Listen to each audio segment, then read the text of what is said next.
Good morning, everyone. My name is Laura Guerrero Nieto, and I manage the Community Impact Arts Grant Program. On behalf of the LA County Department of Arts and Culture, I welcome you and thank you for sharing your time with us today.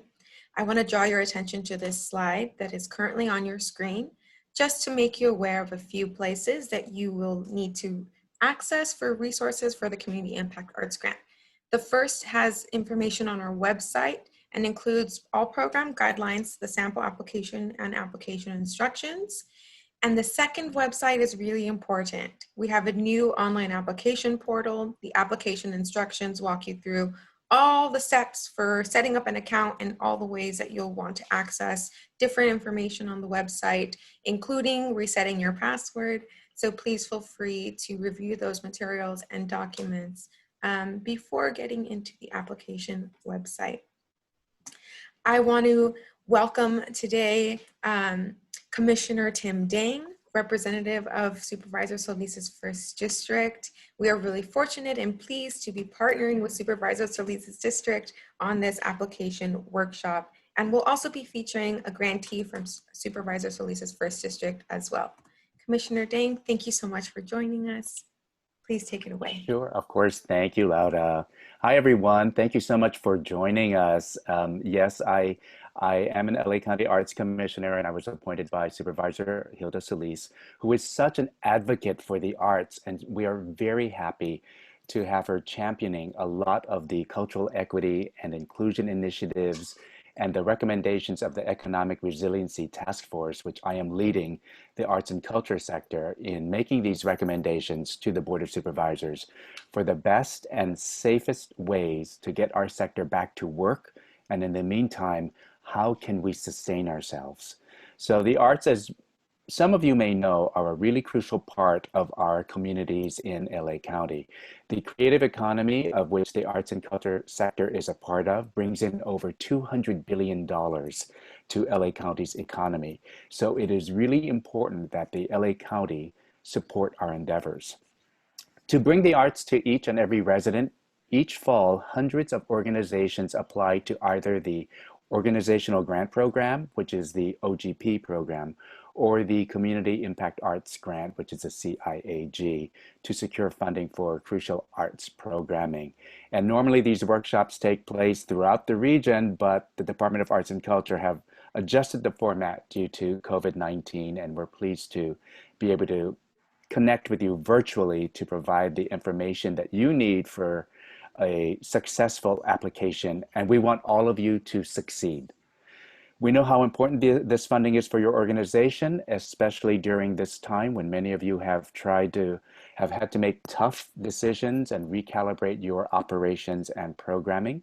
The CIAG supports arts programming at over 60 nonprofit social justice and social service organizations and municipal departments throughout 1 year. And in 1 year, we grant about $750,000 of grants. We support organizations that serve foster youth, homeless individuals, currently or former incarcerated individuals, individuals with disabilities, low-income individuals, and it increases the way the arts are used to support social services and social justice missions. This funding also supports you in doing your work when it's providing after-school instruction to students or performances that are now virtual, but we hope to be in person soon, or putting together artistic programming that brings communities together. So especially now, we must prioritize programs that serve the best interests of our communities. And I'm so thankful that we are able to provide funding to incredible nonprofit organizations such as yours during this critical time and sustain your efforts to enrich and equip residents through valuable arts and culture opportunities. So with that, I am now pleased to welcome back our wonderful grants manager, Laura, who will guide you through the application process. She will answer all of your questions and concerns. So good luck with the application. Thanks. Laura? Thank you, Commissioner Dang. Really excited. Of We have another SD1 representative here, Kim Ortega, District Director for the Southeast LA region. Thank you so much for joining us. Hey, Laura. Hi, everyone. Hey, Tim. So nice to see Hey, you. Kim. Hey, so just wanted to welcome everyone. This is going to be a really insightful webinar where you're able to learn more about the Community Impact Arts Grant that Laura from our Department of Arts and Culture helps us with overseeing. Just on behalf of Supervisor Solis, we know that the arts and culture sector has been hit really hard during this time. But nonetheless, right, the county has taken some really huge steps. During COVID-19, we were able to pass the first ever, first in the nation actually, countywide cultural policy that we're getting ready to sort of work with our, several county departments to roll out, which is very exciting, right? Especially when we talk about equity and continuing to allocate resources to underserved communities like spaces in the Southeast San Gabriel Valley and in the Valley, right? So I just wanted to mention that. And then also want to mention, right, that yesterday, Supervisor Solis, during the county press conference, announced that the Department of Arts and Culture will be rolling out an arts relief fund, and that was made possible by the board. So $10 million has been allocated to the arts and culture sector for organizational grant program grantees. Obviously, we know that CIAG is extremely important as well. This is a really big first step. There's a lot more to come. Just really want to mention that the work that you all do doesn't go unnoticed. Thank you so much. We hope that you're able to apply. This is a really insightful program for many social justice organizations that have arts component, right? Because we know that organizing always has to include arts and culture. So thank you so much, Laura, and I'll definitely be staying to listen. Thank you. Thanks so much, Kim, and thank you again, Commissioner Dang. So folks, Kim mentioned that there is an arts relief fund specific to arts nonprofit organizations. I'm going to put a link into the chat for another county relief fund that is open to nonprofit organizations. More generally, it will open this coming Monday, the 21st. It is a county of the City of Los Angeles partnership. And so for any organization of budgets 1 million or more, you're eligible for this funding opportunity of $75,000. So again, I'll add that information to the chat. I'll also share it in the follow-up email for this workshop, but cannot echo enough just what both Commissioner Dang and District Director Kim Ortega have shared, right? That you are valuable to us, that we are here for you to support you as you navigate these challenging times. And we're really grateful for your service of Los Angeles County residents. Kim also mentioned the cultural policy. And so as a practice within the Department of Arts and Culture, and specifically within the Grants and Professional Development Division, we are integrating elements of what it means to exist, right, with an anti-racist framework, which is in alignment with the board's agenda, and also with cultural policy. And so to start us off today, I'd like to begin with a land acknowledgement. We have worked with the LA County Native American Indian Commission to draft this land acknowledgement, and I welcome all of you to use this in crafting your own, and to conduct research and to work with the indigenous communities, community members, tribes, or even to reach out to the Native American Indian Commission, which is also a county and city partnership, and ask them for leadership and guidance so that you can also include something like this in your work.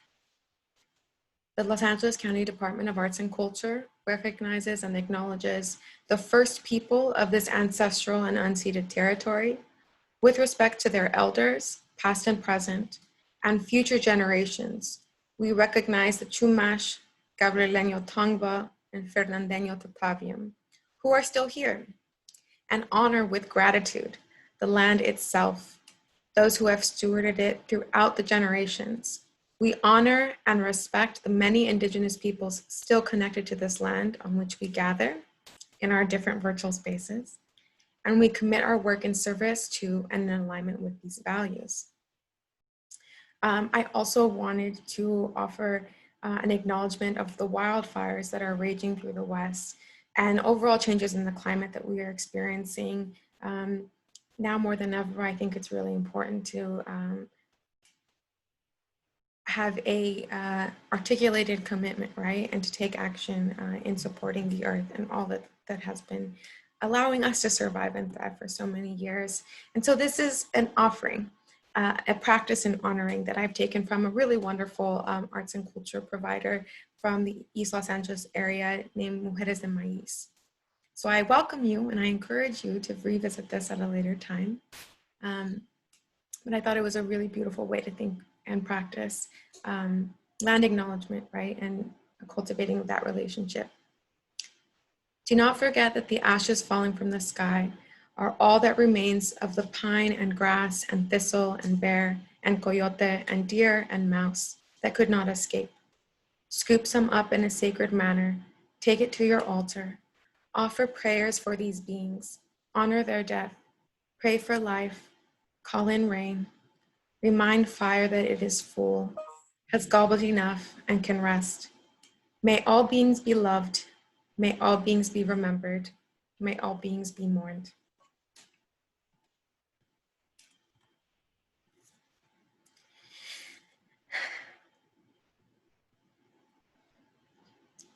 And now to our presentation. The Los Angeles County Department of Arts and Culture is your Department of Arts and Culture, and our mission in the department is to advance arts, culture, and creativity throughout Los Angeles County. And our vision is a region in which arts, culture, and creativity are integral to every aspect of civic life for all people and communities. In particular, the Community Impact Arts Grant Program is a recognition of this and seeks to support the complex arts ecology of Los Angeles County by increasing access and strengthening the quality of arts programming wherever it happens. We do this through financial support in the grant making process. A little bit of program history so that you understand how funding has been able to support your efforts and continue to support your efforts. We received funding from the National Endowment of the Arts in 2015, which allowed us to develop this program. Soup to nuts is how we like to refer to it, which meant all stages of the application that you experience and interface. We were really fortunate to receive matching funds from the Board of Supervisors, which if you've seen our application, you know we require matching funds from you as well. It's a norm in grant funding, especially government grant funding. So we received matching funds from the Board of Supervisors, which amounted to $1.5 million over 3 years and supported the first 3 years of CIAG with $500,000. In 2018, we went forward to the Board of Supervisors to request additional funding, right? A maintaining of the funding for CIAG. And we're really fortunate again to receive 3 years of committed funding, but an increase as well, which has allowed us to fund $750,000 pool fund for grants over the last the last 2 cycles. And we are now in the 3rd cycle of committed funding at $750,000. So this is a really exciting year in many ways, and a year in which we see the fruits of a lot of investment and labor on your behalves. And so excited to welcome you into this 6th cycle of the Community Impact Arts Grant Program and see how your work has developed and what new exciting projects you have in store for all of us. I want to remind you that we are approaching our application deadline, which is Wednesday, October the 7th, 11:59 p.m. Pacific Standard Time. We do not grant extensions whatsoever, and so I really encourage you, if you have any questions or concerns, even if you're not sure how to navigate the actual application itself in the system, please set up an office hour appointment with me. I'm happy to share a screen and walk you through any sorts of questions you may have. If you have questions about a project, anything, don't leave it until October. We still have, 13 days left in this month. Use my time, please reach out to me. Office hours is the easiest thing to do right now because it's face-to-face one-on-one time.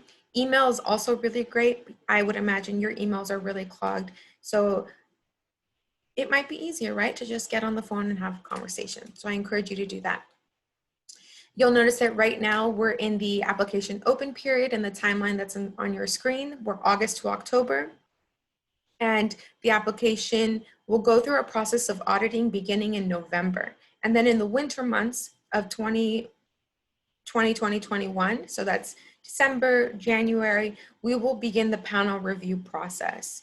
And after the panel review process is when decision-making begins. And so you met Commissioner Dang in the spring. Recommendations that are brought forward by the panel will go to the Arts Commission for review and approval.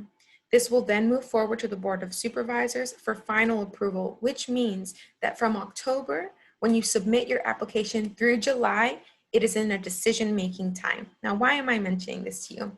Because I think you should calendar these dates. It's a little stressful, especially with everything happening right now, to not hear from us for several months. And so I just want to remind you right now so that you're not stressed about things in, let's say, March, right? When it sounds like, hey, I haven't heard anything about this for a while. Calendar right now, put a reminder in there for yourself. Always feel free to email, but just want you to know that our funding, right, that $750,000 I mentioned to you is allowed to be spent. Our fiscal year begins July 1. And so we actually cannot share any formal decision with you until after July 1, 2021. So thank you for being patient with our process, and thank you for calendaring these dates. This project will fund a period that begins July 1, 2021 through June 30th, 2022. And what we will do with this funding is we will support your exemplary arts projects. And we are funding specifically nonprofit organizations and municipalities whose mission is outside of the arts. So if you are a nonprofit arts organization and you're on this call, which I know some of you did RSVP from arts nonprofit organizations, I recognize your names, then I want to remind you that your participation in the Community Impact Arts Grant Program will solely be as an arts partner, right? You are not the primary applicant for this program. Really exciting though that you're here, or excited that you're here.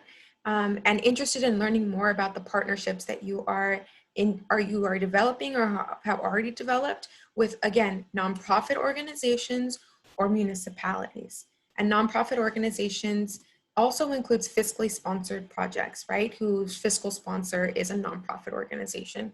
So more on that shortly, but just want to remind you all, arts nonprofit organizations should be applying to the Organizational Grant Program. And for CIAG, you would be a partner. Okay. Kim mentioned the Cultural Equity and Inclusion Initiative, which was really brought forward by Supervisor Solis, and we're so fortunate of that. And so what it did is put forward Supervisor Solis and Supervisor Mark Thomas. What it did was initiate, it really put a ball in motion that was already building energy and interest and had a lot of folks already invested in it, but it formalized it. And so this process of formalizing has been one that we've been engaged in for the last 5 years, beginning with the motion that directed the Arts Commission to engage in a countywide conversation. We led an 18-month public process, which included town halls, focus groups, the advisory committee, of which Commissioner Dang was also a member and a chair, and also internal research. We did a literature review, we've published executive summaries. All of that information is on our website, and here are links to read those materials. When our report was released, right, after the culmination of town halls, research, we went back to the Board of Supervisors in 2017, and we put forward recommendations. There were 13 recommendations that were shared with the Board of Supervisors. Those recommendations were approved by the Board of Supervisors, and we received funding for many of the recommendations. One of the things that came forward that directly impacts the Community Impact Arts Grant Program is that there is a new point allocation for CIAG and a new question specifically to acknowledge cultural equity and inclusion in your organizations, your awareness of, right, and investments in cultural equity and inclusion within your communities. And so I will go through that process as well, but I also wanted to bring your attention that the work hasn't stopped, right? We've added points, right? We've added a new question, but we as a Department of Arts and Culture and the County of Los Angeles have continued to revisit what does it mean, right, to live, embody, work in a frame and a vision and values of cultural equity and inclusion. And so just this year, the cultural policy was adopted. I believe it was June 23rd that it was adopted. And on July 21st, the board passed an anti-racism policy agenda. So what does that mean? That we are collaborating, right? We as a community in Los Angeles County are working together to expand the ways in which we are improving educational outcomes, improving physical and mental health care and outcomes, increasing housing and housing stability, making meaningful employment opportunities, and an equitable and fair criminal justice system for all of Los Angeles County. And it is the vision of the Board of Supervisors and the Department of Arts and Culture that you are participating in this opportunity, right? Community Impact Arts Grant. So I want you to understand that we believe in your work, but we believe in it from a place of seeking equity, right? And so again, thank you for your commitment to this work over the years, and we're excited to continue to fund and support you. Here is the way in which points have been reallocated, and here is a new question that you can view in the application that specifically asks you to comment on cultural equity and inclusion. My prior workshop covered the narrative section of the CIAG application, so you can reference those materials on our website, both the webinar and also the PowerPoint presentation itself for more of the details and some tips and insights around how best to respond to this question and kind of like what we're looking for and what your panelists are looking for, what kind of gaps you can fill by responding to this question. And really, I want to just drive home a little bit more, right? The point reallocation, which moves 5 points from artistic merit to knowledge of target constituents and needs, is an acknowledgement that for our social service and social justice organizations, nonprofits, municipalities, that you all make decisions around your programs, right? Specifically around arts and culture programs by being responsive to your community members and their needs. That you already have been in practice, right? Have been in this practice of responsiveness, of outreach, of engagement with your community members. And so this is a benefit to you. And I hope that we can continue to see through your application the ways in which you are responsive, right? And that you create impact for your community members, which is the goal. This whole application is really an opportunity for you to shine. I know it might not feel that way because it's an application and it's stressful, but this is an opportunity for you to highlight just the great work that you're doing. And so through the course of this presentation, I hope to demystify, right? The ways in which this might be stressful for you, and really to open it up for an opportunity for you to talk about how wonderful your organization is. And hopefully this will be a good springboard for any other sort of grant opportunities you might be pursuing. All right, here is the CIG review criteria. I suggest you get familiar with it. This is the lens through which your panelists will review the application.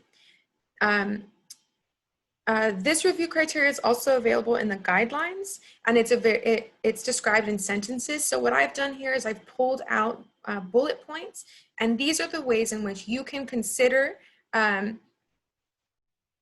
yes or no questions, right? In reviewing your application. Does my application engage qualified and diverse arts and culture professionals? Yes or no, right? See whether or not you've done a good enough job describing that you do have qualified and diverse arts and culture professionals, or that you are engaging those types of people, right? That's kind of how you can use the review criteria to evaluate your application.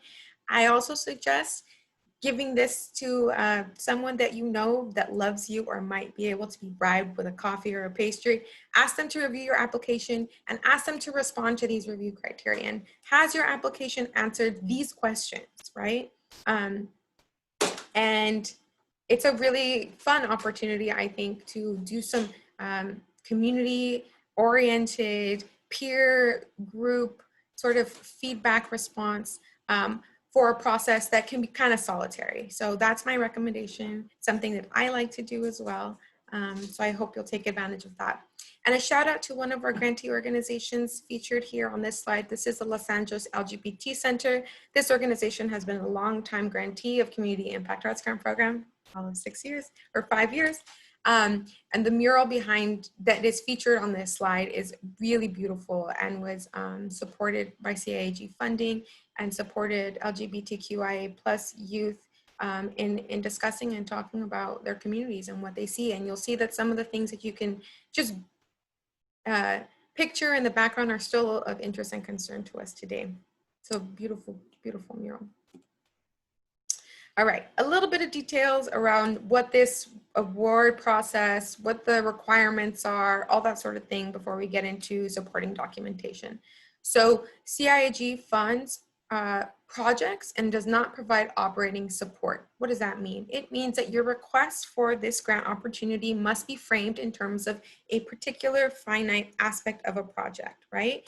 That means we're not funding your overall maybe administrative or programmatic individual's salary, but we're funding the portion of that individual's salary that pertains to the amount of time that they are putting forward in support of this project, right? So it's all about how you're describing the work and the project scope. This request, you can put forward a request, ranging from $5,000 to $20,000. And just a reminder to you that we have a limited amount of funding, right? $750,000. So of yet, we have not seen any request that we can fully fund with $750,000 for all the applications that we received. So it's our recommendation to you to request $20,000 the maximum, because ultimately your fundable request amount and the amount you will be funded with when you're awarded a grant with us ends up being less than you request. So that's a recommendation.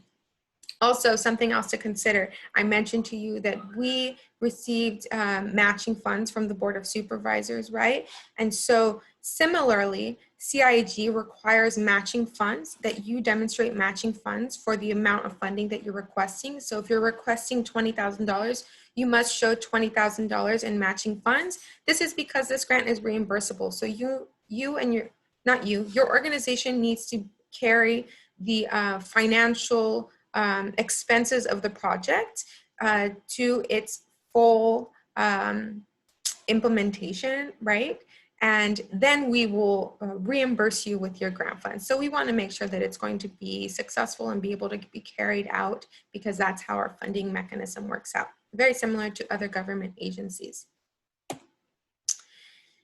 Another reason we recommend you request $20,000 is that ultimately the score that you receive through panel review impacts the amount of funding you can actually legally receive from our agency. What does that mean? So our panels are composed of 5 individuals. These 5 individuals are individuals just like yourself. So when I said I recommend that you do a peer review of your application with someone you love and can be bribed with goodies, that's because that's the kind of person that's sitting in the room. We also provide them with pastries and coffee and goodies when we used to meet in person. Now all panels will be held remotely. So 97 as a score means that 5 individuals who have reviewed your overall application and provided overall scores for your application, the average score of those 5 people is 97. If that's the case, and you've requested $20,000, then the amount you can actually receive from us, legally speaking, is $19,400, already less than $20,000, right? And then we have $750,000. So that $19,400 gets shrunk, just like every other person, every other applicant organization to our program. Everyone gets shrunk by the exact same percentage to fit into $750,000. Over the past 3 cycles, you'll notice that your screen is showing how many grantees we've had and what the cutoff score is. So let's look at last year. Our current group of grantees, 2021, the cutoff score was 70. So any organization that applied to us and received an overall score of 70 was eligible to receive funding, which meant that every organization whose fundable request amount at that $19,400 range that we received was decreased by 71% to fit in to, not decreased by 71%, decreased by, what would that be? 29% to receive 71% of their fundable request amount. If that's confusing to you, don't worry about it. Just know it's a lot of math. And we suggest you request the maximum of $20,000. One more thing about matching funds. we know that things are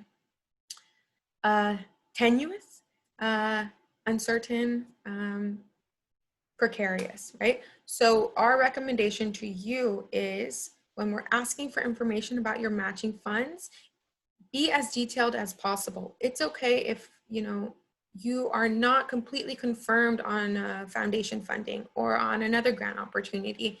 List that information in the project budget section, what is confirmed and what is anticipated.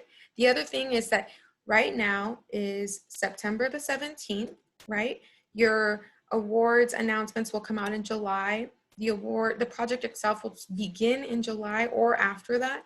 If funding changes, it's entirely okay. We know that in some instances, you're looking into a crystal ball, trying to imagine what 2021 will look like. And no one's really sure yet. So be detailed so that we can see that you've gone through the diligence of demonstrating and visiting, right? Visiting all sorts of opportunities and funding sources possible to show that diligence, right? Due diligence to ensuring that this project will happen, because that's ultimately what you're trying to prove. This project will be successful and will have impact. I hope that's clear, but again, schedule office hours if you have any other questions.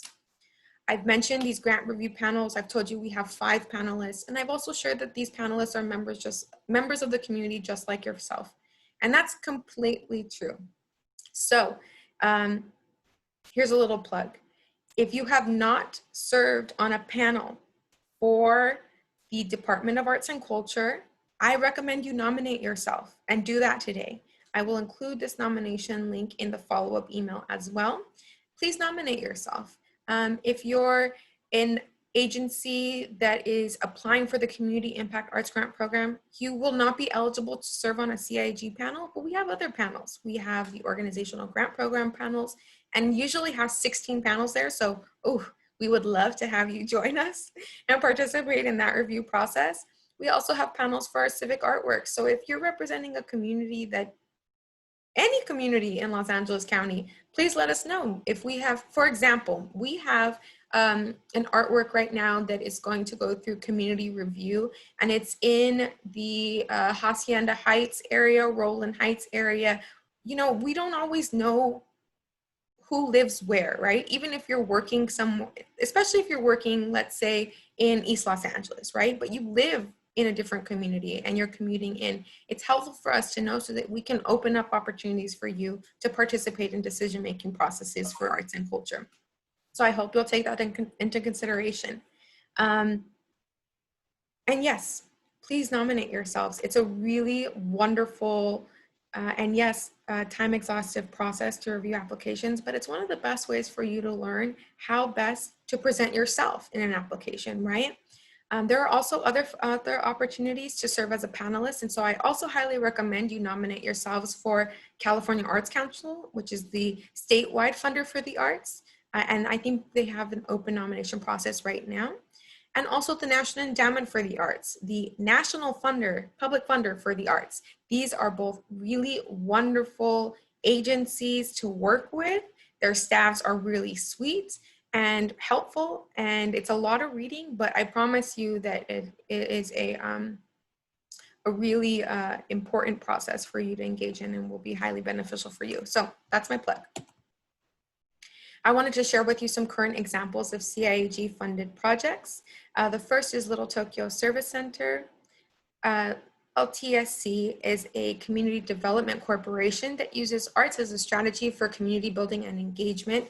We have been funding their Plus Lab Arts residency program for several years now. And so they're specifically engaging members and community members who come to Little Tokyo to address issues of self-determination and anti-gentrification. And you can imagine that right now, they're responding to COVID-19, right? And so their project with us has gone through some expansion, right? To think about what does this work mean in light of COVID-19? And you'll see that this image in front of you is a really wonderful example of how the artist is able to engage with community members, right? And you'll see some arts and craft activities laid on the table before them. So this is a really strong image that really clearly shows that engagement, arts and culture work happening, and it'll be a good I thought would be a good visual for you as we get into talking about supporting documentation.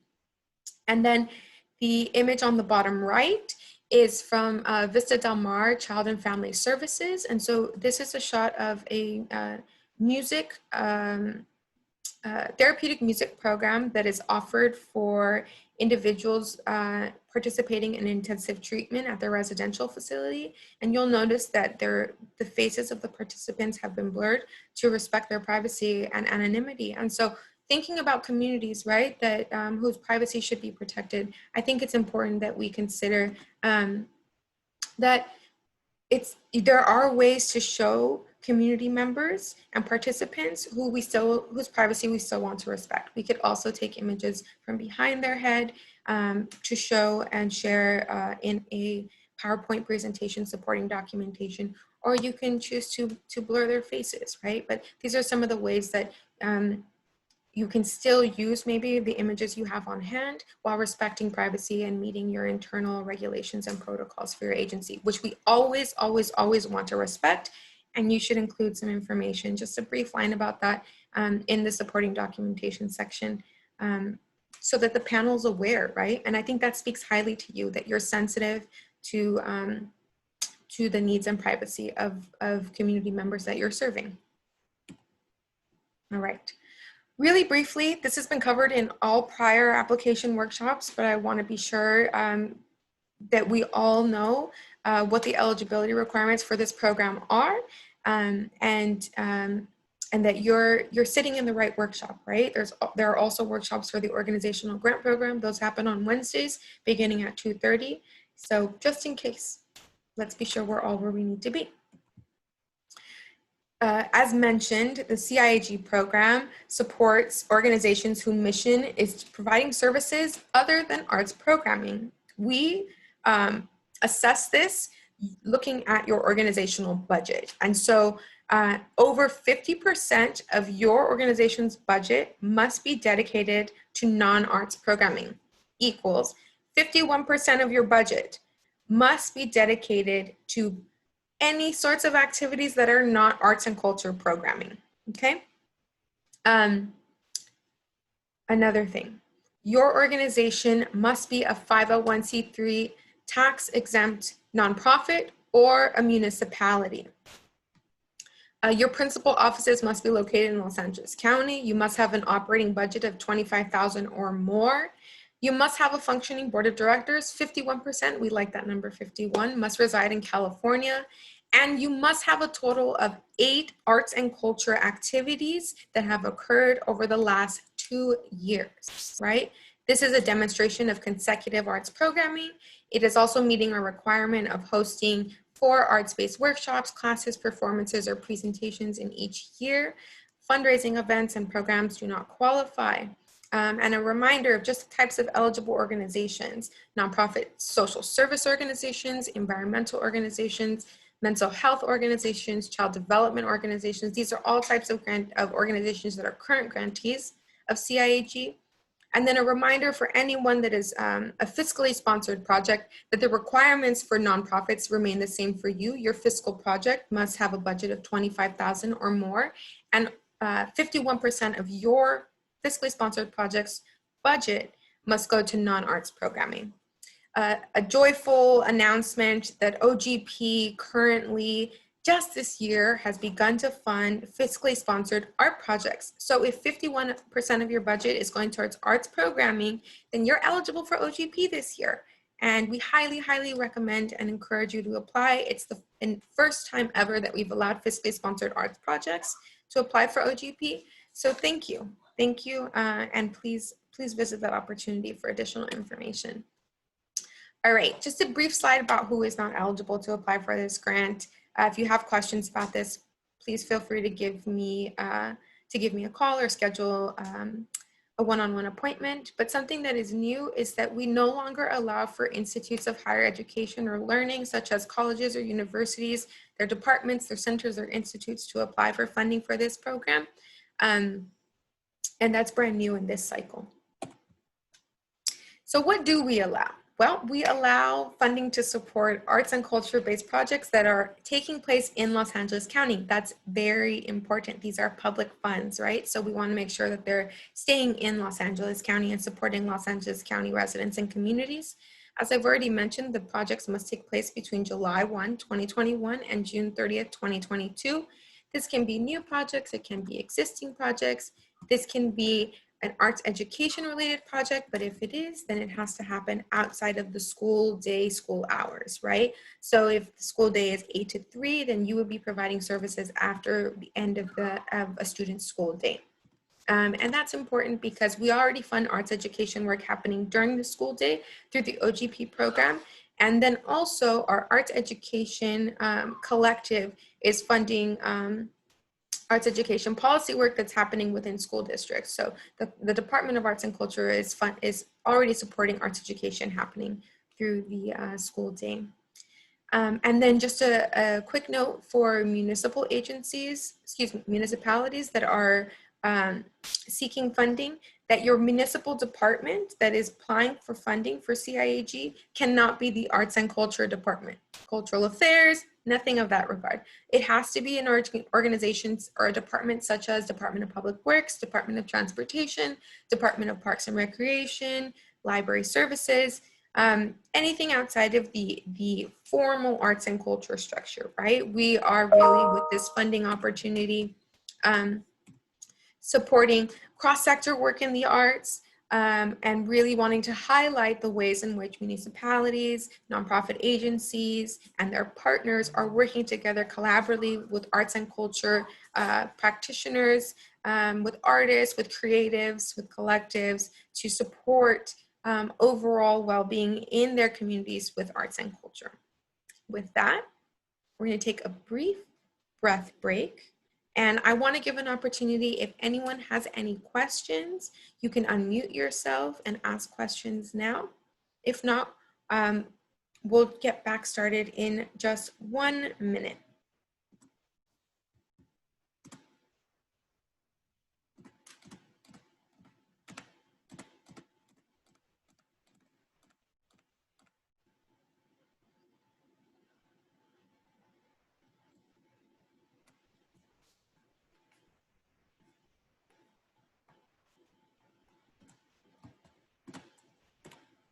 All right, folks, let's get started. Once again, so as I mentioned already, the Community Impact Arts Grant Program is hosted on a new online grant portal. This grant portal is called SurveyMonkey Apply.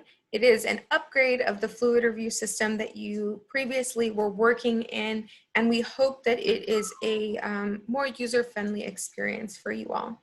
I have some tips here up on the screen, a reminder to you all that you're creating a user profile as an individual logging into the site, and then you're linking that with an organization type, right? And so I'll walk through that in a little bit.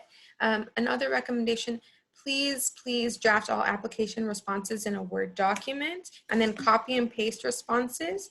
And then another thing, we recommend that you submit this application 5 days prior to the October 7th deadline. So that would be October 2nd, right? The reason for that is that the more users are in the system, the more likelihood of technical glitches. We've all been there, right? And so we want to prevent stress and encourage you to submit early so that if there are any kind of issues, we can help you with them, or tech support can help you with them.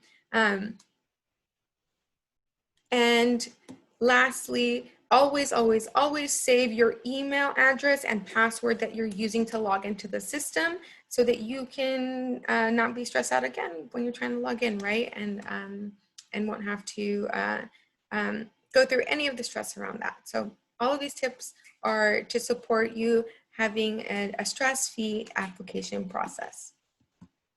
All right.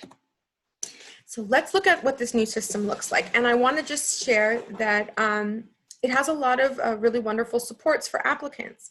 One of the supports that are being offered for you are customer support. And you can access customer support by clicking on this little eye symbol in your top right corner of the grant portal's landing page.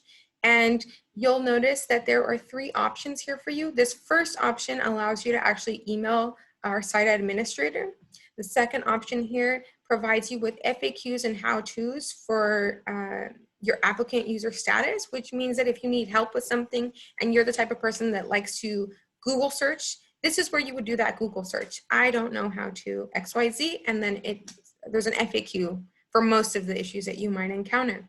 And then lastly, you'll see the technical issues with this site. Here is when you can report any kind of technical issue or glitch that you're experiencing to tech support. Why would this be important? Why should you do this? Well, because there will be technical issues on the site, right? And if you tried something multiple times and it's just not working, it might be useful to email tech support because it's not working correctly on the site, and it's probably not working correctly on the site for anyone. And so I would encourage you, if you have a feeling that something is broken, please report it. You'll help us as site administrators within the department, and also your fellow applicants who very likely will run into the same problem. Another really important resource here is the password reset function. So we as grants administrators do not know your passwords. We can't see them whatsoever. But you can, if you don't remember your password, click on this link here and it will direct you to the page and the process through which you can request a new or set up a new password, right? Here are some important changes that have recently been made to the site. I'm walking you through this even though I've already walked through this with you before, because we had to do some updates. The site was experiencing some issues, and so we have new recommendations and new instructions for you for anyone that is a new or a returning user. So returning applicants who had any sort of account, any registered email in the Fluid Review system were sent an email to set up an account in the SurveyMonkey Apply system in August. And even if you didn't receive that email, you can test whether your email is currently registered on the SurveyMonkey Apply site. How to do that? Click the register button and enter your email. If your email is already registered in the system, it will tell you so. And if you don't have an account listed with that email, then it'll prompt you to complete the registration steps. These are the registration steps. Pretty simple, right? First name, last name, email, password, confirm your password. Once you've created the account and you've clicked the create account button, you will be sent an email. It's asking you to verify your email address, right? And confirm that you are the person who created this account.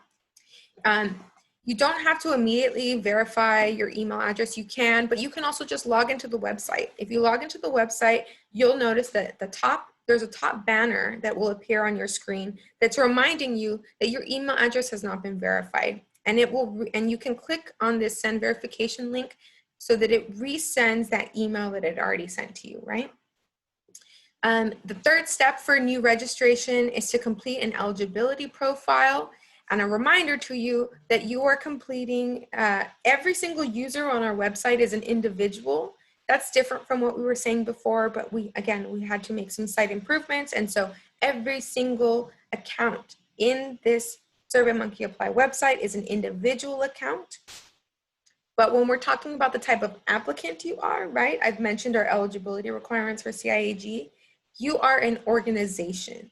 That's the type of applicant you are, or you are a municipality, right? Or no, you are an organization, excuse me. You are an organization. All right. Again, we have application instructions on our website that will walk you through this process. Hopefully it's intuitive. Hopefully you don't need all of the, this will be an easy process for you, but just in case, we wanted to make sure to clarify for you. All right. If you're an existing user, you're someone who's already been in this account, or you remember your password from Fluid Review, then when you get to our portal's landing page, you would click login. And once you click login, you'll come and you'll see the landing page internal to the website. And there are 2 steps we need you to go through to make sure that all the information that's been migrated over from Fluid Review is still valid and accurate. So that's updating your user profile.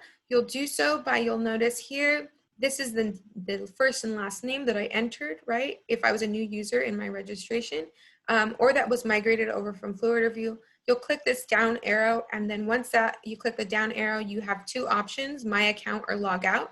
You're gonna click My Account. And once you're in the My Account section, you'll notice that your account settings appear, and you have three options. You can either go into My Profile, Notifications, or Eligibility. My Profile is the basic information that was completed in the registration process. It's where you're gonna wanna set up your time zone. It's where you can change your password. You can also upload a photo, that sort of thing. Important, but not essential, right? Here is the section of the website where you tell us the kind of notifications you want to receive from inside the SurveyMonkey Apply system. This is when we email you from the system. It doesn't have anything to do with the sort of general the general grant or reminder email information. So if you have some kind of an update to make to an email address, the primary account person or whatever for your grant, you not only have to do that in the SurveyMonkey Apply system, you also have to let staff know. It's just a reminder to you all. But the part of this website that I really need you to update and make sure is correct is the eligibility section of the website. So if you are an existing user to FluidReview and have been migrated over to SurveyMonkey Apply, you'll want to click eligibility and then update your eligibility profile. You'll want to make sure that in the user setup, you've selected organization, right? And then you select the type of organization that you are. Again, for CIAG, 501c3s are eligible, fiscally sponsored projects are eligible, and municipalities are eligible. And then there's other organizational account information that you can update. Excuse me. Such as your address, your website, your phone number, your executive director's information, your FEIN number, which is your federal employer identification number, your tax ID, your DUNS number from the state of California, or it's a regional sort of numbering, and then your LA County vendor number. Make sure all the information included is correct. And once you've done so, click Save My Profile. And then you're done. And once you're done with that, you can access our programs. If you click on program at the top of your landing page, you'll see the programs you're eligible for. You will be eligible for CIAG if you have selected the right organization type. And then you would click the apply button to access our website. And you'll see the full application for the Community Impact Arts Grant Program. And it looks like this. Once you're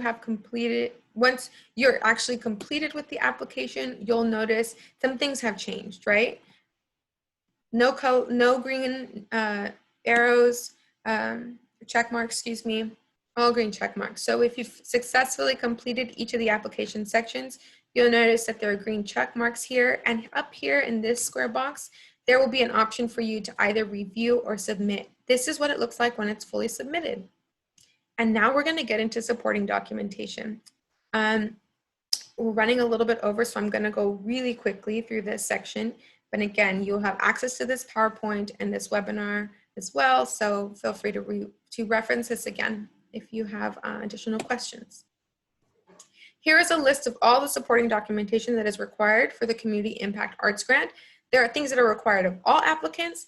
There are things that are required of applicants with budgets of $2 million or more, municipalities, fiscally sponsored projects. And then if you're submitting a project for an arts education-based project, we have some recommendations for you. Use this as your checklist. Go through, make sure that you have all of these materials before beginning the application, maybe, or that you check them off as you're getting ready to complete the application and you know what's still outstanding. This is what the supporting documentation page of the application looks like. You'll notice that as the application is in progress, check marks that show the sections that have been completed have little check boxes to them, but you can still see the full, the application form set that you're working on. And here are the buttons that I mentioned to you before, right? The review and submit button. Submit is not an option to you because see, you only have 2 of the required 10 tasks completed. This bar will move the more tasks that you complete. So let's get into artistic documentation.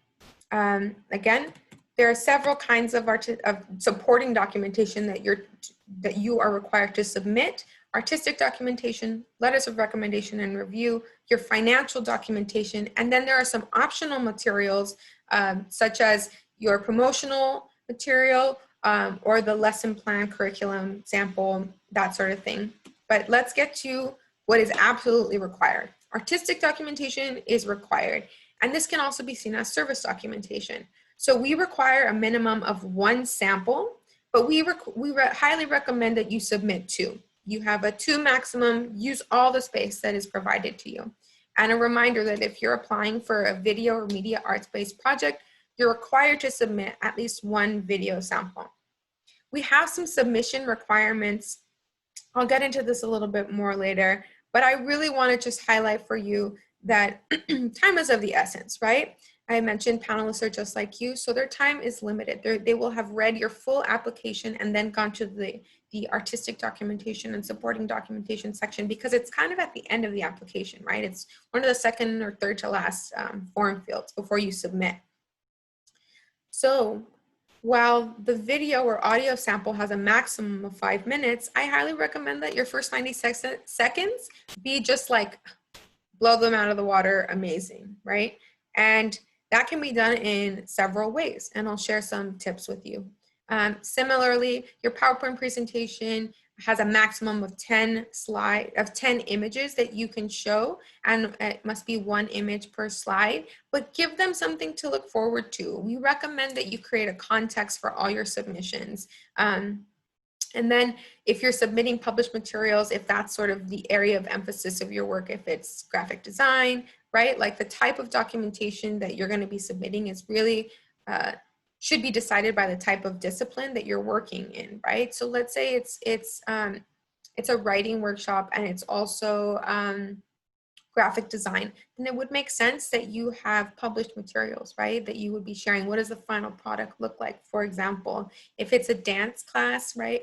And you hopefully have some video material to share, but if you have images to share, then how are you creating a narrative, right? How are you painting a picture about what the class looks like, what the performance looks like, how students are engaged in performing and also practicing for the performance, how are they learning the material, that sort of thing. So just some thoughts for you as you prepare for the supporting documentation.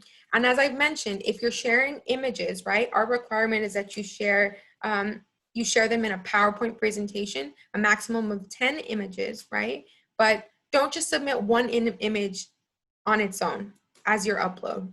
It's not helpful for the panelists and actually causes more questions because folks they want to see more. Like, it's one of the more exciting sections of your application.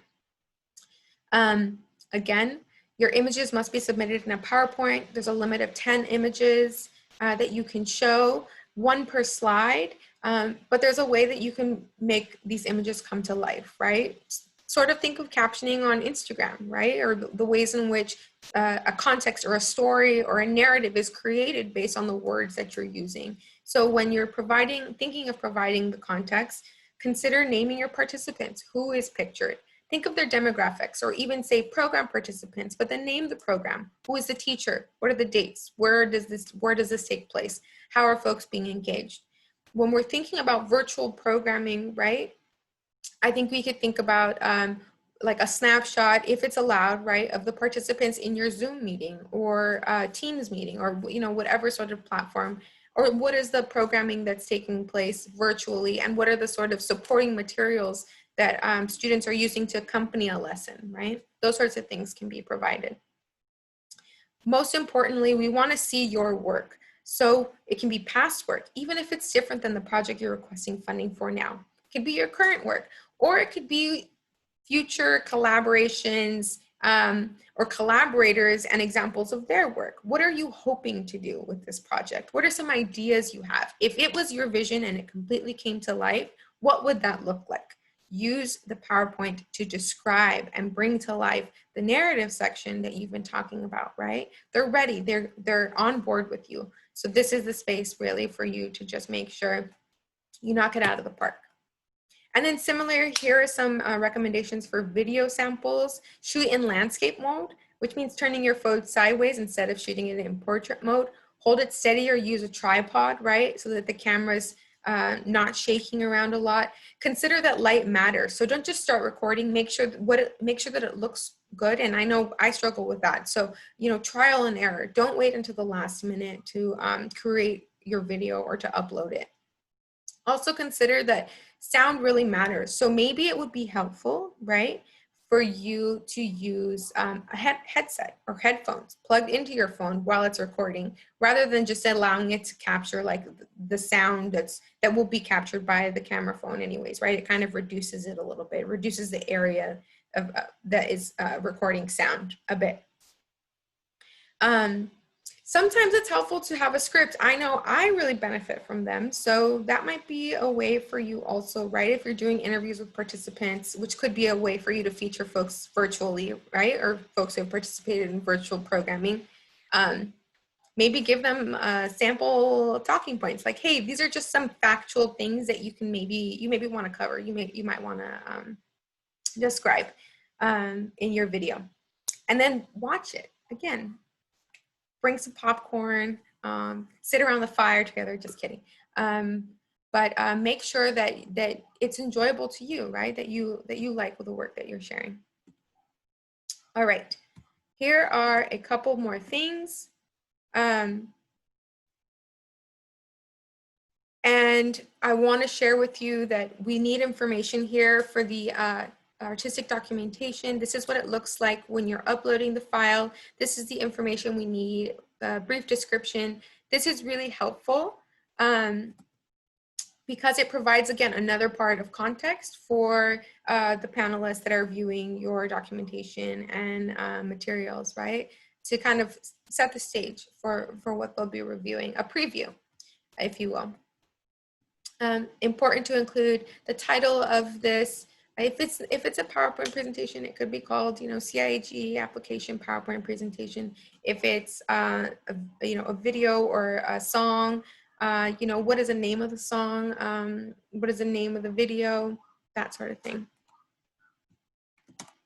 And then who are the artists featured? Again, that was included in the PowerPoint recommendations, but something else to highlight. Another thing that you could consider doing in your supporting documentation, whether it's a video or a PowerPoint, is to show us where your community is located, right?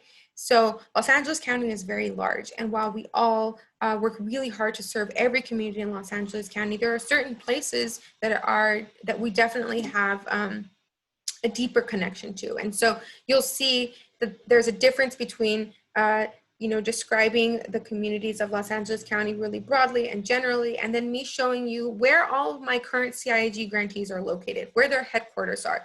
And these are not their surface areas. Their surface areas are broader than here, broader than what you're seeing, right? But we can clearly see a concentration of where CIAG is currently located, how far out into the 5th district and the 4th district and 2nd district and the 3rd district they're moving, right? But that there's a definite concentration in the 1st and 2nd district. So just an idea for you. There's a really great feature in Google Maps that allows you to upload a spreadsheet, and it will do this work for you. I actually really enjoyed making this map. So another thing to consider when we're working virtually and we're thinking, who is a community we're engaging? Where are they located? How can I show impact and reach? This is a way that you could possibly do that. Other areas of this application that you have space in and must be submitting materials in. So the letters of recommendation or reviews are required. We allow you to submit 2 of either, right? But they must have been written within the past 18 months. So as you're considering who should be writing these letters, I know a lot of us would love for our elected officials to sign them and submit them and support us, but it's just as meaningful to have a parent, right? Or a student participant who's telling you how amazing your programming has been to their life, or how it's impacted them, or what it meant to them to participate, right? Those are just as valuable, really honestly. And so when you're considering whether to submit the review or letter of recommendation, also consider that, you know, maybe you have some testimonials that are included that you've included in, for example, your artistic sample in that video. So you might want to include a review that you maybe received from, let's say, LA Times reviewed, or a local newspaper, let's say Long Beach Press Telegram reviewed your programming, right? Or even a staff person, or even the artist that you're working with. That could be a way for you to use the reviews in a way that flushes out, excuse me, the application, so we can really hear and see all the amazing work that you're doing. And you'll notice that C is an additional requirement, and this is specifically for applicants who are proposing a workshop or class that's based in the arts.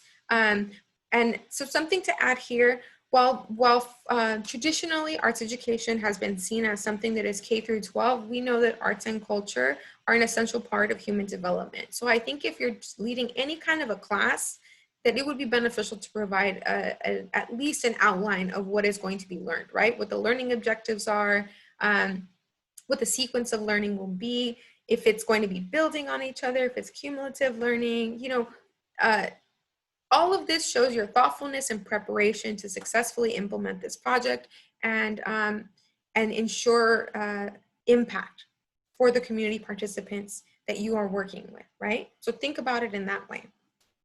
And then lastly, D is promotional material. This can be information like your flyer, your postcard. The value of this is that it's a visual, right, of your outreach and engagement efforts that happen. I've also seen folks submit like the annual report in this section. So use these spaces as you see fit and as are most beneficial to you. But just a reminder that those are the ways in which these spaces improve your application, how they further bring your work to light and to life. And then last but not least, the financial section of the application. So really straightforward, right? You're going to upload your 990. Depending on your budget size, you might have a 990N, which is just a postcard if your budget is $50,000 or less. Either way, you're going to want to upload this document. Something that is important to remember is that if you're uploading a PDF version of your document, if it's a fillable PDF, make sure that you save or print as a PDF and don't just save the file, because what ends up happening is your fillable PDF comes to us as a fillable PDF and not having retained your information. So you'll need to trade or transfer or print out or something if you submitted something digitally, just to make sure that we're getting the full information here that we need to evaluate whether your organization meets a really important eligibility requirement, which is budget size, right? Locations in Los Angeles County, and then also that you've submitted for the most recent tax year, so we can evaluate your financials from the most recent time possible. A reminder that your tax year must end December 31st, 2018, or in the future being January 1st, 2019. If you have questions about that, feel free to schedule office hours. And then a financial audit. This is only required for organizations of budgets 2 million or more. So sometimes fiscally sponsored projects need this because their fiscal sponsor has a big budget, right? So make sure that you're requesting that information from your fiscal sponsor as soon as you can, so that we make sure that you're meeting this requirement. All right, I've talked a lot, but now we get to have a really wonderful conversation.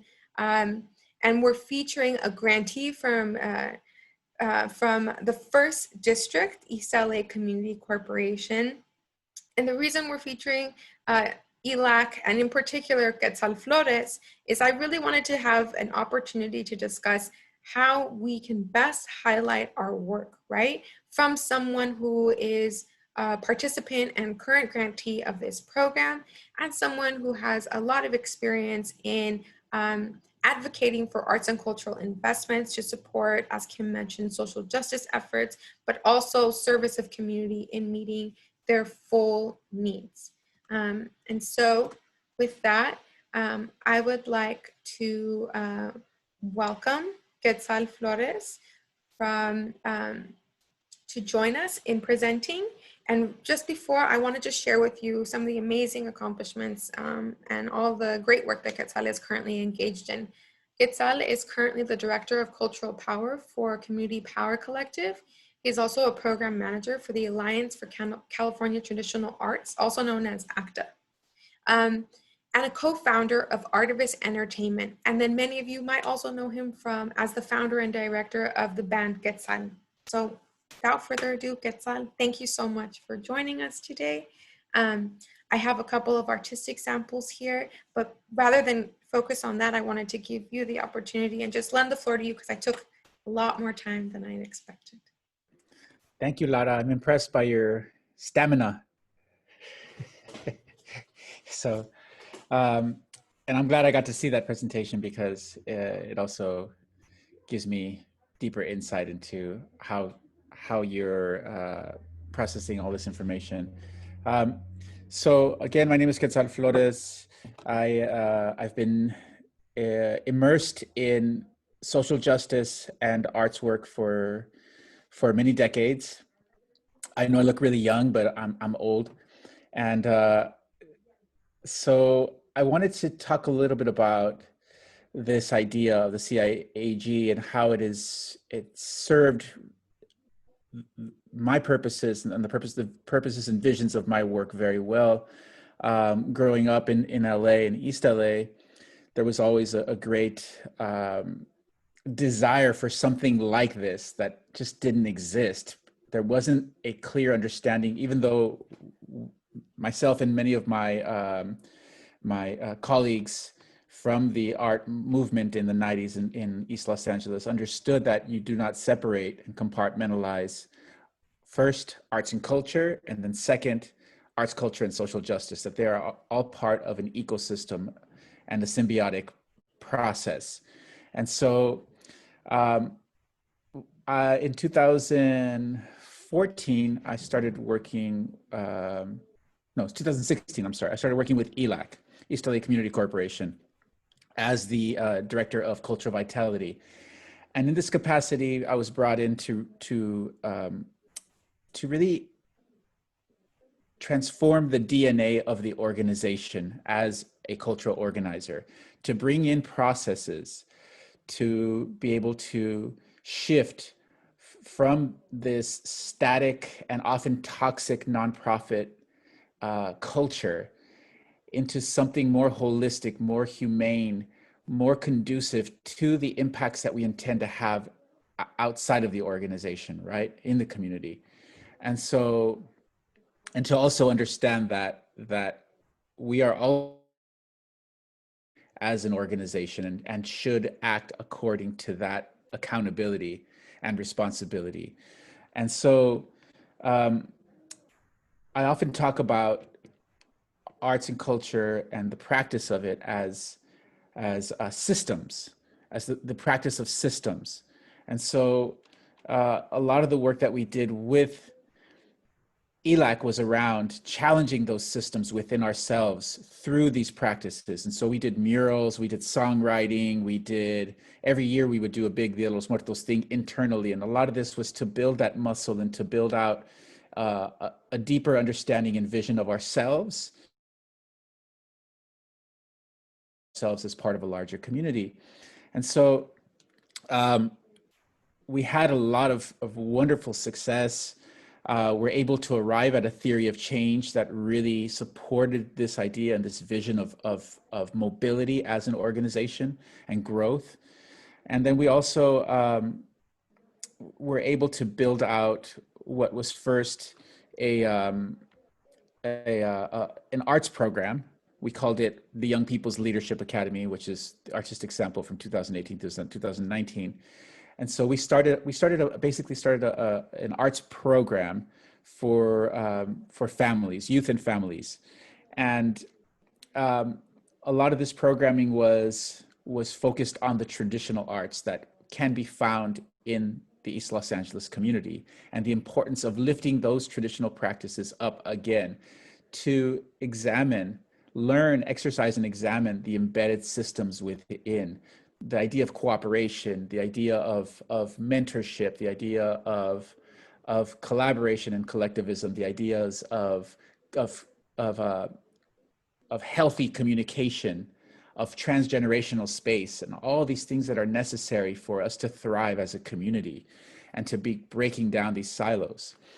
So in the process of the development of this program, we were a CIAG recipient, and we continued to evolve and look for each other within the organization. And so the organizers and the cultural vitality team got together, and we saw an opportunity because the organizers already had the Leadership Academy, which really focused on unpacking systems of oppression and really building out this understanding of our own conditions as human beings living under capitalism, under white supremacy, under patriarchy, and starting to really build capacity within community folks to take this and move forward with it and assume positions of leadership and within the organization as well. And so then we decided that it was important for us to put these two things together, the Leadership Academy and the Young People's Leadership Academy. And so we decided that it was going to be, we were going to rebrand it as Lider Arte, right? As in arts-based, social justice-focused Leadership Academy, and we called it Lider Arte. And this is when it stopped being a program of cultural vitality within ELAC, but then a program of the entire organization, and different staff members from different departments were embedded in this process, in the participation of this process, either teaching because, you know, some of our organizers, for example, were really good at stenciling, or they were trained visual artists, but they just ended up being organizers. And so what happens then is in this world of nonprofit and in the world of organizing, is that you're forced to shut off these parts of yourself that are necessary, that create a whole being. And so these people were encouraged to bring those things out again and to contribute them to this space. And so then you look at how something like the CIAG and supportive funding in this way can then impact not only, you know, externally, but internally the functions and the sort of auto narrative of a worker, a laborer within an organization. So then we had an unfortunate situation with ELAC last December. There was a financial crisis, and then followed by the pandemic that just really decimated the program staff. And so from that, because we had such a strong base and strong relationships because of all of this processing through art and cultural, we were able to pull away from the organization and build a new organization called the Community Power Collective, and to hold the work that we were doing with street vendors, with local farmers, with the Community Land Trust, work around equitable development and holding developers and Metro accountable to equitable development practices, because of the strength of the social fabric that was built within the organization through this practice. We were able to really almost seamlessly pull out a different organization, an autonomous organization from ELAC, and to land and continue this work, which is the work that will be assuming the CIAG grant for this year and doing programming around leadership development and our traditional practices. And so I don't know if we want to show the samples, Laura, or if you want me to continue. Yeah, let's show the samples. So I'm going to open up. Well, maybe we can go to 2018-19 first, and only because some of you may have, like, are there any organizations that may be just applying for this? The first time. First year, yeah. So because we didn't have a precedent, because we didn't have programming leading up to this point, what we provided was something that I have been doing for many decades, and it was just a way to show how how it functions when you have, when you land arts and cultural practice in a community. And this is the perfect example because it's at a juvenile detention center.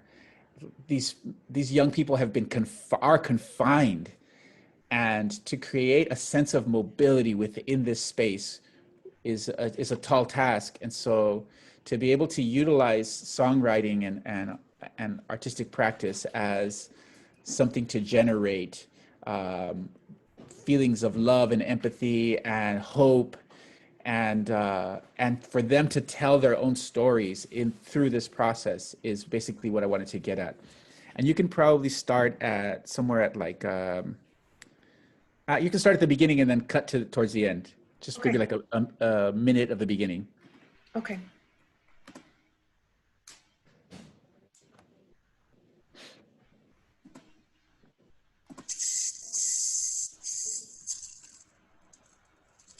Can you hear sound? Yeah. Great. Oh, not anymore.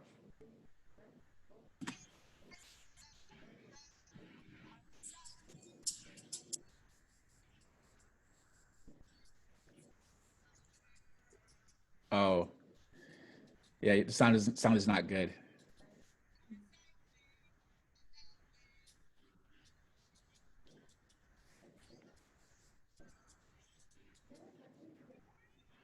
That's okay. We can pause this. It's okay. The sound's it's not gonna be good. But so the point is that we have this method called collective songwriting that allows us to land in community and have a shared conversation around a particular subject. And the subject is led by community members. And then we create a song together based on that. And what happens is, well, many things happen. There's multiple impacts within this. And that is that you have this sort of shared understanding, shared resources within these spaces. You have like these collective visions that emerge. You have bonding and bridging that happens, and there's all these amazing sort of things that are coming to. You have this criteria of participation that is enacted, and it's no longer like, oh, I'm not a songwriter, I can't participate in this. It's like, no, you're a community member with a valid experience, with a valid embodied experience, and you absolutely have the right and the responsibility to contribute. And these are, again, systems and exercises that need to be repeated in our community. So so we went through a week of these, and eventually we came out with these songs, and these youth loved hip hop, and so they created these songs, and you know, this one young woman, they called her Lady T. She described her conditions like amazingly, and this is, you know, from, I forget what year it was, but, and Laura, you can share the link and they can watch it at some other time. But this young woman was talking about who she was, and even talks about cops killing African Americans. And this is before this current uprising. She talks about, you know, like, you don't feel my pain. Like, stop telling me that you know what I'm going through. You don't understand my conditions, and let me tell you who I am. And then a young man who talks about, you know, growing up in the hood, and saying, he says, because the song was about recycling, because Seattle's really big on recycling, right? And so he says, I'm from a place that's tougher than the burbs. The weed is laced, and people selling birds. Big homie dies, little homie in the herd. I guess you can say this recycling at its worst, you know? And so I think I can actually try sharing audio if we want to do that for a brief moment. Sure, go ahead.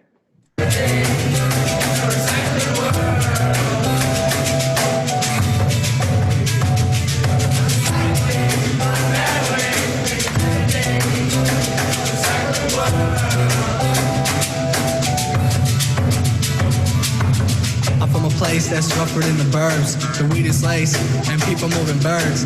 Big homie died, little homie in the herd. I guess you could say that's recycling at its worst. I ain't talking paper, and I ain't talking glass. I'm talking about the future, I ain't speaking about the past. Recycling the Yeah. So you see, like these processes, they go beyond the idea that, you know, even within the space of art and culture, where you have these practitioners that maybe have these skill sets, that it's also about facilitating power and facilitating agency. And so this is something that I've been doing for a really long time. So back to the artistic sample, it was important for us to provide this, and then within the narrative, give the context of what they're seeing. And when I'm on grant panels, which I've been on many, I gotta tell you, the artistic sample is like 50% of the impact. The added value of a visual element, and then to contextualize everything that you've read, is so powerful, and it can be so powerful. And sometimes it's like, you know what, like, I love the narrative, the work sample is just, I don't get it, like it's not translating. So you have to make it connect. It has to be one whole vision. We can go to the 2021 artistic sample. And so this is after we had a year of classes and started to build out this whole idea of the Leadership Academy. And you're going to see all the different courses that we had, and the ways that either the artist and staff members of ELAC were working together.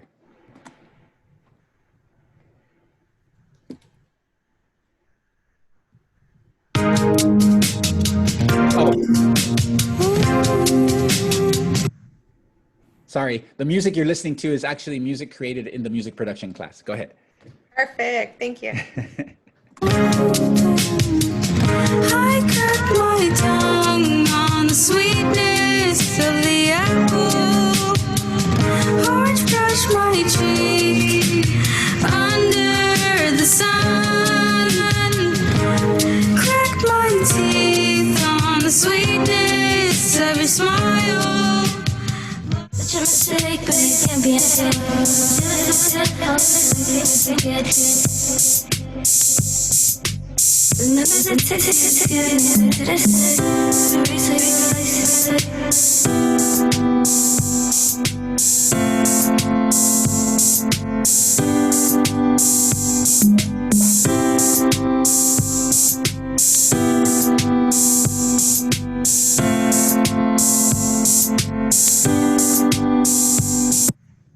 Hey folks, I want to just pause briefly to say it's 11:30. So if anyone is strict on time, then I thank you so much for joining us. We're going to continue until we're done, and I will continue to answer questions. So if you can stick around, please do. Also, feel free to add your questions to the chat. Just wanted to let you know, thank you for joining us. Wishing you a beautiful day. This will be available online, but we're going to continue.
Awesome. I love watching that, and it makes me so happy that they made their own music. I want to live that life. Well, those workshops are coming soon, so I'll make sure to send you a flyer so you can join. Thank you. Yeah. So Quetzal, what I saw in these videos, and thank you so much for providing an overview of the trajectory of work, right? Of investments in arts and culture work, of investments in arts and culture to further social justice work, right? How intrinsically linked these areas of life and emphasis are for us and our communities. I'm wondering if you can talk a little bit about like the mechanics, right, of like creating a sample of this quality and caliber. I saw that in the second sample, there were still shots, right? You had music that was layered. You also had some videos. So for someone that's like brand new to this, maybe they're going to be filming something on their phone. Maybe you can tell us what of your best practices are, right? Like some of the things you've learned through the years about how to document your work, and maybe talk a little bit also about the value of documenting your work and how you worked around. I noticed, the first sample was from King County Juvenile Detention Center. So how you were able to respect the privacy and anonymity of youth who are incarcerated. Yeah, so I have a compadre who says, if there's no video of it, it didn't happen. And you have to live by that. If there's no documentation of it, it didn't happen.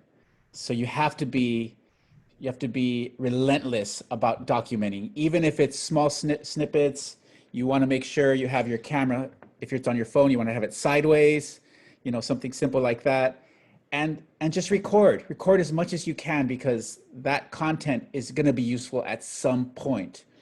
Pictures are amazing, videos amazing, audio. Like anytime we did a songwriting session, I have hundreds of songs in an archive that have been composed by communities across the world, right? So you can imagine, I can go and pull something out from Oaxaca or Veracruz or Japan, or or Tunisia. I've done this stuff all over the world. And so documenting that provides so much insight for, like I said, when you're building an artistic sample, but for you even looking back and saying, oh my gosh, we did that. I forgot about that.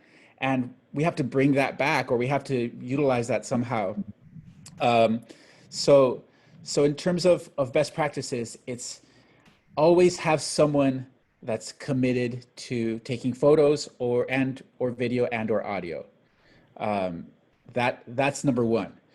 And when they do, just make sure if it's on their phone, it's sideways. If you have someone every community has this person who's like a documentarian or who loves to work a camera, call on them, ask them to be a part of it. Write them into your budget if you can, etc. So like really allow yourself to prioritize this part of it, because it is important. And then the other thing is to, like Laura said, once you construct a sample, watch it together, have as many eyes on it as possible, because people understand aesthetic and they understand how it makes them feel, and you want people to show it and to really see it and to really contribute to the idea, to build something that's going to impact the panel as deeply as possible. There was one last thing you asked, Laura. Oh yeah. Are there any programs that you recommend, on a sliding scale of like free, just what did you use to create program-wise? Yeah. For the example? Yeah, so iMovie is really easy to use. And we had the great fortune of having an actual documentarian being in the King County Juvenile Detention Center. And so he took care of all of the blurring of the faces, because they're incarcerated youth, and we have to respect their anonymity, as you said. And so the other best practice is making sure that you, as part of your onboarding or your registration in the program, is getting people to sign waivers, or just to let them know that you will be filming, And if they are concerned, if they don't want to sign the waiver, then you know that you have to blur that person out once you do create content with their faces in it. And this is general, like baseline practices. You have to get permission, waiver permission. One way around it that does not work with youth is if you're with adults, you can just put a sign up somewhere that says, that's very visible, that says, we are filmed. If you step into the space, you're going to be filmed. Yeah, and if you have, if it's an issue of safety, etc., then please let us know, and that we can take the appropriate measures to keep you out of the shots or whatever.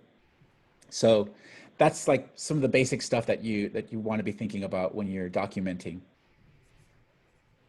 That is so helpful. I think even, within the department, we've even thought about how are we documenting our work now, and also how are we ensuring, because we're recording things, that folks understand, right, that they can opt out. And so as I shared with everyone, the disclaimer, these are some other things to consider right now as your project is just in development phases, or maybe you're already bringing it forward and it's, you're currently implementing it. How can you start documenting your work now for the next time? What were you going to say, Quetzal? I'm sorry. No, you mentioned something earlier that was really, really important, and that was when you're thinking about, the programming and who you're going to work with, just be as collaborative as possible with those folks, because they know, the artists themselves know how to tell those stories. They know how to generate narratives, because this is what they do, right? So please try to rely as much as possible on the artists as well to support that.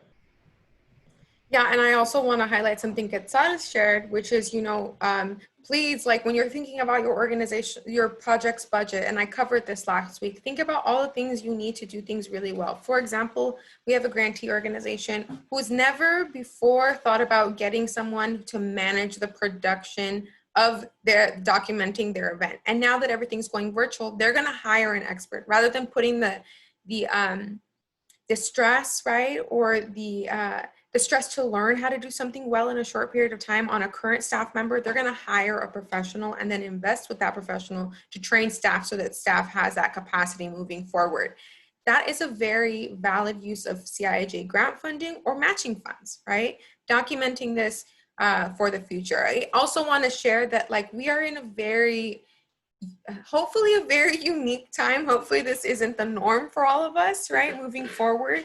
And so as you think about the work that you're doing in the time of COVID-19, in the time of racial justice and the unrest that is filling, right, our lives in social media land, but also in protests and demonstrations that are happening not only in Los Angeles, but throughout the country. Think about how are you documenting this moment in time for your organization, for your members. Archiving is such a valuable, really under-resourced part of our work. And what ends up happening is that someone else will talk about and share the stories about what you've done from their perspective. And so think about what history you want remembered of your organization, of the work that you're doing for the future. How do you want to talk about this time that we're living in? And how does this time we're living in informing the work that you're doing, right? The way that you're crafting this project in particular. I don't think any of us are have not been touched by what's happening right now. And CIG is a beautiful moment of reflection. We are at 11:42, folks. And so I just want to give so much gratitude to Quetzal Flores. Thank you, Quetzal, for joining us today, for sharing your work, for sharing your practice with us, for really, just like the other work that is happening in community, for really demonstrating that that the work that CIAG supports and the work that you're doing has a really long legacy in Los Angeles County, but also throughout our country and with all peoples. And so it's so important to have you putting this work forward, and also every organization who's on this call. You are part of a long legacy of arts and cultural workers, right? Who see the value and fully funding, right, the needs of our communities. So again, thank you. And thank you to Commissioner Dang, who was here earlier, and District Director Kim Ortega as well. We're at 11:43. If anyone has any questions, I welcome you to please unmute yourself. I also welcome you to schedule office hours with me or to use the chat function. So to schedule an office hour with me, you'll use this Calendly link. This Calendly link allows you to schedule a 15-minute appointment. You can email me and let me know you need more time, and I'll block off a longer period of time for us, okay? All of the application materials, the PowerPoints, the workshop, all of those things are shared on our website. I want to remind you all that you can also reach me through the CIAG email. And I am now going to look at the chat for any questions, okay? I want to share one that came up, Katie Swaski. So Katie's already set up a Calendly office hour appointment with me. Thanks for getting on that right away, Katie. So we'll be meeting tomorrow to discuss this. But she shared something that's funky happening in the SurveyMonkey Apply system, and that is that she's only seeing 8 tasks, but the application itself has 10. So why could that be happening? Well, I mentioned to you that the user setup, right? User setup is a really important, that eligibility section is a really important section to have to ensure is completed correctly. So it could be that there's an issue with that section. It could also be that the main page of the application, which prompts, it's like the way that the system does things is it pulls information from the user setup eligibility section into the main page section of the application, which is the very first form.